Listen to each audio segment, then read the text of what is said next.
नमस्कार। आज हम एक ऐसे एहसास पर बात करने वाले हैं जो हमारी डिजिटल जिंदगी से बहुत गहराई से जुड़ा हुआ है, पॉपकॉर्न ब्रेन। हम समझेंगे कि आखिर ये है क्या और हम अपने मन को दोबारा शांत और फोकस्ड रहने में कैसे मदद कर सकते हैं। ये तस्वीर देखकर लगता है ना, जैसे ये हमारे ही घर की कहानी हो।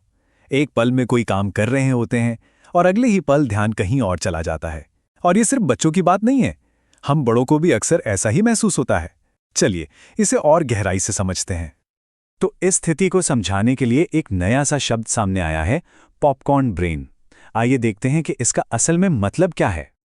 देखिए, जब हमारा दिमाग लगातार तेज वीडियोस, गेम्स और सोशल मीडिया स्क्रॉल करने का आदी हो जाता है, तो उसे हर चीज में वैसी ही रफ्तार चाहिए होती है, बिल्कुल पॉपकॉर्न की तरह। जैसे गर्मी मिलते ही दाने एक एक करके तेजी से फूटने लगते हैं, हमारे विचार भी ठीक वैसे ही एक से दूसरे पर कूदने लगते हैं।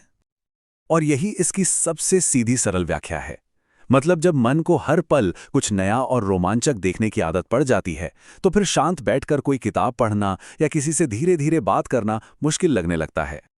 लेकिन ये सिर्फ हमारी आदत की बात नहीं है, इसके पीछे एक वैज्ञानिक कारण भी है। आइए समझते हैं कि विज्ञान इस बारे में क्या कहता है। हार्वर्ड मेडिकल स्कूल जैसे बड़े बड़े संस्थान भी इस बात की पुष्टि करते हैं। हमारे दिमाग का वो हिस्सा जो ध्यान लगाने के लिए जिम्मेदार है, वो लगातार आती डिजिटल जानकारी के बहाव से कह सकते हैं कि ओवरलोड हो जाता है, थक जाता है। अब इस नंबर को देखिए, 47 सेकंड। ये एक बहुत ही महत्वपूर्ण आंकड़ा है। कैलिफोर्निया विश्वविद्यालय की ग्लोरिया मार्क की एक रिसर्च बताती है कि डिजिटल दुनिया में काम करते हुए हमारा ध्यान औसतन हर 47 सेकंड में एक चीज से दूसरी पर चला जाता है। अब सोचिए, इतनी तेजी से ध्यान बदलने पर किसी भी काम में गहराई से उतरना कितना मुश्किल हो जाता होगा। तो हम ये कैसे पहचानें कि हमारा या हमारे बच्चों का मन थोड़ा अति उत्तेजित है? इसके कुछ सामान्य लक्षण हैं जिन्हें हम डांट से नहीं बल्कि प्यार और समझ के साथ देख सकते हैं। जैसे अगर किसी काम पर लंबे समय तक टिकने में मुश्किल हो, स्क्रीन के बिना बेचैनी लगे, बार बार फोन देखने का मन करे या असल दुनिया की धीमी गतिविधियों में बोरियत महसूस हो, तो ये पॉपकॉर्न ब्रेन के संकेत हो सकते हैं। कम धैर्य और चिड़चिड़ापन भी इसी से जुड़े हुए हैं। पर यहाँ एक बहुत अच्छी खबर है, हमारा दिमाग ना बेहद लचीला होता है। इसे न्यूरोप्लास्टिसिटी कहते हैं। मतलब जिस तरह इसे तेज रफ्तार की आदत पड़ी है, ठीक उसी तरह हम इसे दोबारा शांत और केंद्रित होना सिखा सकते हैं।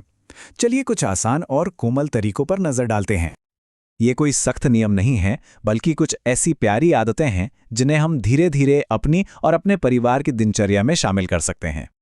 बच्चों पर सख्ती करने या अचानक सब कुछ बंद करने के बजाय एक डिजिटल लय या डिजिटल रिदम बनाना ज्यादा कारगर होता है। इसका मतलब है स्क्रीन टाइम के लिए दिन में एक तय समय बनाना, ताकि मन को पता हो कि कब क्या उम्मीद करनी है।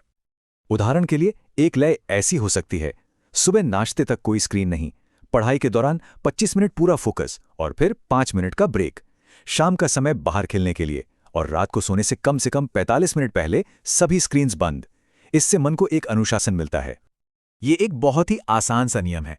हर 20 मिनट स्क्रीन देखने के बाद बस 20 सेकंड के लिए 20 फीट दूर किसी चीज पर नजर टिकाएं। ये आंखों और दिमाग दोनों को एक जरूरी ब्रेक देता है। हम सबको एक साथ कई काम करने की आदत पड़ गई है, पर दिमाग की असली ताकत तो सिंगल टास्किंग में है। जब हम एक समय में सिर्फ एक ही काम पर ध्यान देते हैं, तो हमारी एकाग्रता की शक्ति धीरे धीरे बढ़ने लगती है। अब बात करते हैं कुछ ऐसी मजेदार गतिविधियों की जो स्क्रीन से दूर हमारे दिमाग को पोषित करने और मजबूत बनाने में मदद करती हैं। इन्हें धीमी दिमागी गतिविधियां कह सकते हैं, जैसे कहानियां पढ़ना, चित्र बनाना, पजल सुलझाना या लेगो ब्लॉक से कुछ बनाना। ये सभी काम न सिर्फ मजेदार हैं, बल्कि हमारे दिमाग के ग्रे मैटर को भी बढ़ाते हैं, जो सीधे तौर पर हमारे ध्यान और याददाश्त से जुड़ा होता है। प्रकृति एक बेहतरीन हीलर है। एक रिसर्च बताती है कि रोज सिर्फ 20 मिनट प्रकृति के बीच बिताने से हमारा तनाव का स्तर काफी कम हो जाता है और दिमाग फोकस करने के लिए जैसे रीसेट हो जाता है। जब भी मन बहुत बेचैन लगे, तो ये 5 4 3 2 1 तकनीक अपनाई जा सकती है। अपनी पांचों इंद्रियों का इस्तेमाल करके अपने आसपास की दुनिया से जुड़ना होता है। ये मन को तुरंत वर्तमान में लाने और शांत करने का एक बहुत शक्तिशाली तरीका है। तो इस पूरी चर्चा का सार ये है कि हमें किसी को दोष देने या टेक्नोलॉजी से डरने की जरूरत नहीं है। हमें बस एक संतुलन खोजने की जरूरत है। तकनीक हमारी जिंदगी का एक अहम हिस्सा है और हम उसे पूरी तरह से हटा नहीं सकते। हमारा लक्ष्य बस ये है कि हम इसका इस्तेमाल समझदारी से करें और अपने मन को शांत और मजबूत बनाने के तरीके भी सीखें। चलिए, इस विचार के साथ आज की बात समाप्त करते हैं। सोचिएगा, आज ऐसा कौन सा एक छोटा सा काम है जो हम बिना स्क्रीन के कर सकते हैं। शायद परिवार के साथ 10 मिनट की सुकून भरी बातचीत, या बालकनी में खड़े होकर सिर्फ चिड़ियों को देखना। हर छोटा कदम मायने रखता है।